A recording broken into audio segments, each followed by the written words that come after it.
Hi, I'm David Boyle. Welcome to my SIP talk.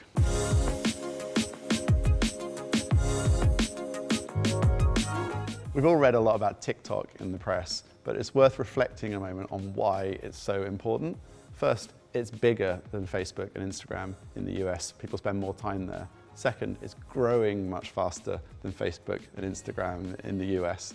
And third, it's monetized much better than Facebook and Instagram in the US. If you're a club or a festival and you want to share your brand with people to get them to visit, amplify the impact you have by reaching additional people or support the artists or brands that you partner with, you have no choice but to be present in this and learn how to use it to be a force multiplier for everything you're doing in the real world.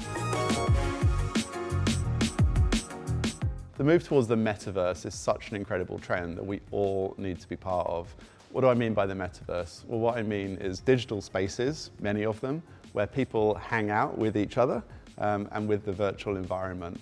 And to kids, younger people, or more tech-savvy people, these spaces are as real to them as the real world is to us. If you get kids, they want digital gift vouchers to buy digital merchandise. They don't want real world gift vouchers to buy real world merchandise. That's where they discover music and artists. It's where they go to festivals and clubs. The market size is incredible, $180 billion of revenue versus just $25.9 billion of revenue for the whole of the recorded music market in totality. So the size of it is amazing, the amount of time spent there is amazing, but more importantly, it's just where people spend their time, go there and be relevant in their life. Some of the best metaverse experiences are very simple and very natural to the metaverse. If you think about Travis Scott's gig in Fortnite and some of the simple examples that are given, what's magical about them? It's that kids get to be around artists, interact with the artists, interact with themselves, and just be part of an experience.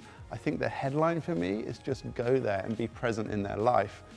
After you're there, how can you make it as exciting and as impressive as possible? Great, that's all icing on the cake, but that's not the thing that kids are excited about. They're excited about you being there and being present and being part of their life. That's the simple win, actually. The Musicverse is an attempt to build a metaverse where artists feel at home, where their audiences feel at home, and where their art feels at home. So it's a metaverse created in order to allow artists to express themselves in as many ways as possible, to monetize that expression in as many ways as possible, and for audiences to have both music listening experiences, but also like gamified music adventure and exploration experiences all combined. So if you take everything about digital experiences and you say, what would the music-inspired version of this look like? That's the Musicverse. I think clubs and festivals have no choice but to be part of the Musicverse and the metaverse in general. Again, for me, it's just very, very simple. Like, if that's where a generation is spending their time, do you want to be in their life or not? And if you do, you'd better be there in all of its shapes and glories. Live streaming has really calmed down from the frenzy that was 2020. Even in 2021, you're seeing far fewer new people come to live streams and follow live streaming accounts. Incredible growth during 2020, during lockdown, slower growth now. I think it's finding its niche, which is not replacing live as it's forced to do in 2020, but complementing live as it's now starting to do. So much like the metaverse, which will complement live experiences and be a nice alternative for people who can't be physically present or don't want to be physically present on that night, and so live streaming will be the same. It'll unlock new audiences, it'll multiply the reach of existing events, but done properly, it shouldn't cannibalize the audience from a well-done event. It absolutely shouldn't.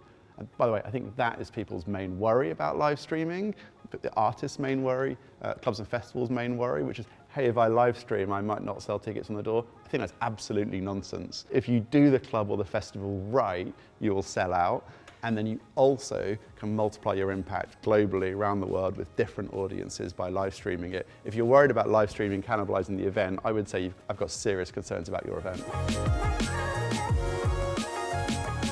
I think the metaverse will replace some real life experiences. So for sure, young people would often rather hang out in their bedroom and interact in new ways with a club or a festival experience rather than go out in the real world, all the chores that are involved in that, and all the uncertainty and the lack of freedom that you have, where you can't be yourself in the same way as you can in the metaverse.